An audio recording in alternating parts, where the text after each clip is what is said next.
आदि लेकर के और भगवान की कथा सुननी है संक्षेप में।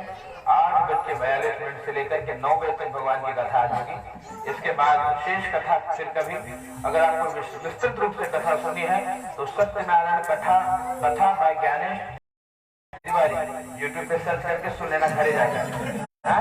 तब तक यहाँ संक्षेप से सुन लो। सत्यनारायण भगवान की जय। एकदा विशारण्य ऋषियः शौनकादय, एकदा नैमिषारण्ये ऋषयः शौनकादयः, पापक्षमुनयः सर्वे सूतं पौराणिकं खलु। कथा तो आपने रोज हमेशा सुनी होगी, आज संक्षेप में सुनिएगा। भगवान की कथा भैया कहते हैं 5 अध्याय में है ना। 5 अध्याय की कथा सुनने से कहते हैं जन्म जन्मांतर के जो पाप है वो नष्ट होते हैं, पुण्य वर्धन होता है। जीव का पुण्य बढ़ता है। कथा है क्या? भगवान की कथा में पहले अध्याय में भगवान के कथा की महिमा बताई है, नाम की महिमा बताई है, लीला की महिमा बताई है। आप संक्षेप में श्रवण करिए कि भक्ति जो है 9 प्रकार की है। रामचरितमानस ग्रंथ है। आजकल कुछ लोग उसका विरोध कर रहे हैं, भगवान को सद्बुद्धि प्रदान करें। क्यों? क्योंकि मानस जैसा कोई ग्रंथ नहीं है। क्यों ऐसा? रामचरितमानस में मेरे राघव सरकार इतने कहा पतित पावन है कि गीध को भी गले लगा है। गीध जो अधम है, जो अनिमिष भोजन करता है, मांसाहार करता है, उसको भी भगवान कहते हैं कि भैया वो मेरे पिता के तुल्य है। जटायु को भगवान ने अपने पिता का स्थान प्रदान किया। ऐसे भगवान राम। और अहिल्या जो कहा शबर जाता की कहा महिला है, उसको भी राघव जी ने दर्शन देकर के कृतार्थ किया। केवट जी को बहुत प्रेम किया भगवान। भगवान राम राज्य यही है कि राम जी सबसे प्रेम करते हैं। बंदरों को अपनाया, भालुओं को अपनाया, जिसको कोई नहीं अपनाता उसको मेरे राम जी अपनाते हैं। और लेकर के और फिर भी कोई ऐसे राघव जी को नहीं जानता तो भगवान उसकी बुद्धि को शुद्ध करे, उसको सद्बुद्धि प्रदान करे। क्यों? राम जैसा कोई देवता नहीं। हमारे गीत गाते हैं, कड़ी जरूर गाऊंगा, राम जैसा नगीना नहीं, सारे जग की बजरिया में गाइए, राम जैसा नगीना नहीं, सारे जग की बजरिया में, ओ राम जैसा नगीना नहीं, सारे जग की बजरिया में, ओ राम जैसा नगीना नहीं, सारे जग की बजरिया में, ओ नीलमणि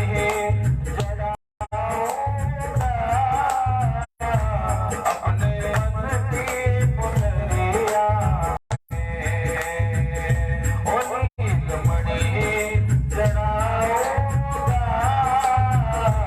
अपने मन की पुनरिया में, ओ अपने मन की पुनरिया में, ओ अपने मन की पुनरिया में। रामचंद्र भगवान की वैसे राघव है और राघव जी के प्रति जिसके मन में दुर्भाव है उसको राघव जी क्षमा करें। लेकिन हम लोग सुन रहे हैं सत्यनारायण कथा और समय भी बहुत लिमिटेड है, इसलिए कथा संक्षेप से सुनिए, क्योंकि कथा करने के समय कितना लगेगा वो तो भगवान ही जानते हैं। और कथा में वो आनंद है साहब कि समय देखा भी नहीं जाता। पूजा में वो आनंद है, वो रस है कि बस चलने दो भैया, जब तक हरी इच्छा तब तक सेवा हो। लेकिन अब आप लोग दूर से आए हो इसलिए संक्षेप में श्रवण करा रहा हूँ। तो पहले अध्याय में कथा जो है नैमिषारण्य तीर्थ की है भैया। नैमिषारण्य तीर्थ में 88,000 ऋषि हैं। कितने? 88,000। और आपस में विचार कर रहे हैं कि कलिकाल में सबसे बड़ी समस्या होगी समय की ना।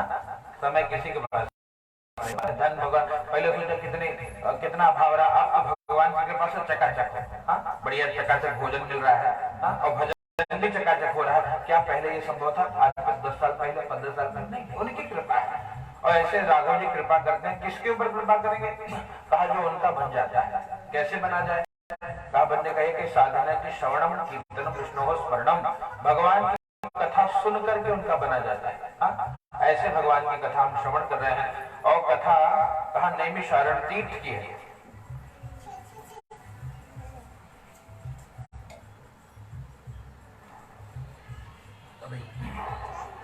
नौन को कहा नैमिषारण्य तीर्थ में ऋषियों ने विचार किया कि जब घोर कलिकाल होगा, सारा संसार दुखी होगा, कोई लघु उपाय जिससे दुख दूर हो। तुरंत गुरु जी के पास गए। गुरु जी है श्री सूत जी महाराज। जाकर के कहा कि प्रभु क्या सभी भक्तों का दुख आप दूर कर सकते?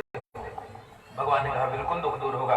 कहा कैसे दूर होगा? कहा जैसे नारद जी के दुख को, नारद जी के जिज्ञासा को भगवान ने दूर किया, ठीक उस वैसे मैं आपको बताऊंगा। बोले नारद जी ने ये पूरी बात बताई। कहा नारद जी भी अनेक लोगों में भ्रमण करने के बाद मृत्यु लोग पे आए थे और सबको जब नारद जी ने दुख देखा था तुरंत भगवान के पास पहुंचे और जाकर के भगवान की स्तुति करने लगे। नमो वांग मनसातीत रूपाया अनंत शक्तये। ऐसे भगवान की स्तुति करके अंत में कहते हैं भगवान हे भगवान आप तो भक्तों का दुख दूर करते हो, हमारे भी दुख को दूर कर दीजिए। भगवान ने कहा जरूर दूर होगा नारद जी। कहा कौन सा दुख है? नारद जी ने कह दिया मर्त्य लोके जना सर्वे नाना क्लेश समन्विता। क्या कहा? मृत्यु लोक में सभी दुखी भगवान, वो सुखी हो जाए तो मैं सुखी हो जाऊं। साधु कौन है भैया? साधु वो है जो दूसरों के दुख से दुखी हो जाता है और दूसरों के सुख से सुखी हो जाता है। श्री नारद जी ऐसे साधु है, ऐसे महापुरुष है। नारद जी ने सबको दुखी देखा, भगवान से उपाय पूछा। भगवान ने कहा देखो भैया उपाय तो बहुत है, श्रीमद् भागवत की कथा 7 दिन करनी पड़ेगी। कहा नहीं प्रभु समय वाला मत बताइए, शॉर्टकट बताइए, इंस्टेंट वाला रहेगा। वो जमाने में मकई भी लोग कुकर में फट से पका के खाएंगे। तो ऐसा उपाय बताओ तो फटाक से काम हो जाए, ज्यादा लेंथी प्रोसेस ना हो। भगवान ने कहा भैया तो लघु उपाय एक ही है, सत्यनारायण व्रत कथा। नारद जी ने पूछा किम फलम? महाराज जी फल क्या है, विधान क्या है, किसने किया, कब करना चाहिए, पूरी बात हमको बता दीजिए। उन्होंने बड़े भाव से उनको बताया कि किम फलम? भैया देखो दुख शोकादि शमनम धन धान्य प्रवर्धनम।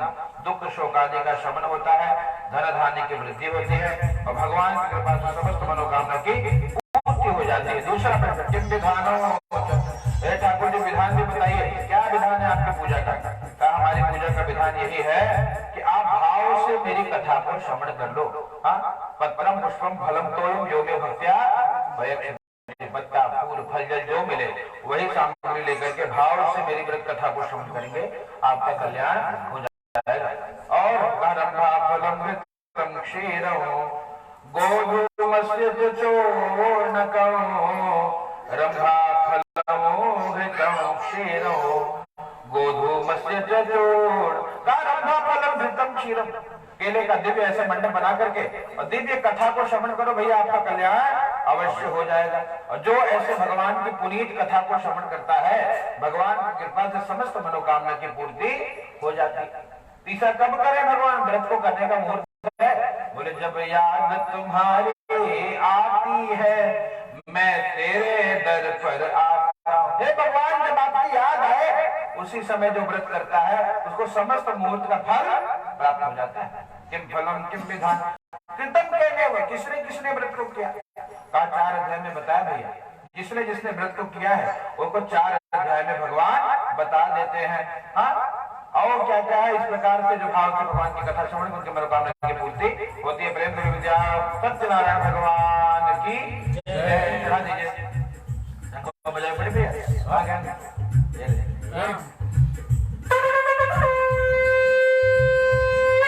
सत्यनारायण भगवान की जय।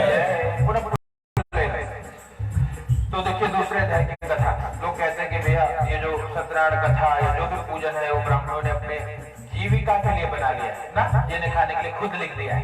अब सोचिए अगर हम कोई ग्रंथ लिखें तो हम अपना परिचय में क्या देंगे कि हम बहुत दरिद्र रहे, भीख मांगत रहे। कोई अपना परिचय से देगा क्या? भरोसा हमका भरोसा हमका भरोसा हे सत्य नारायण हमका भरोसा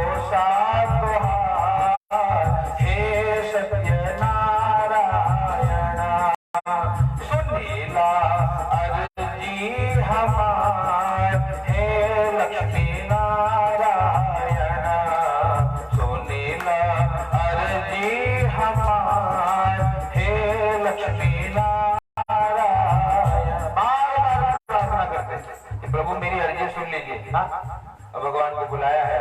श्री ठाकुर जी बूढ़े ब्राह्मण का रूप लेके आए, पूछा कि भैया काहे दुखी हो? कहा दुखी इसीलिए है भगवान, बच्चे भूखे सोते हैं, ये सबसे बड़ी पीड़ा एक माता पिता के लिए है, उपाय बता दो जैसे दुख दूर हो। कहा भैया देखो, शीघ्र सत्यनारायण व्रत का प्रबंध करो। देखो भैया, अगर आप विश्वकर्मा हो और अपने कर्म में, शिल्पी कर्म में अगर आप निपुण है तो आपको फिर आवश्यकता नहीं विचार करने की, भगवान चकाचक व्यवस्था बना देंगे ना।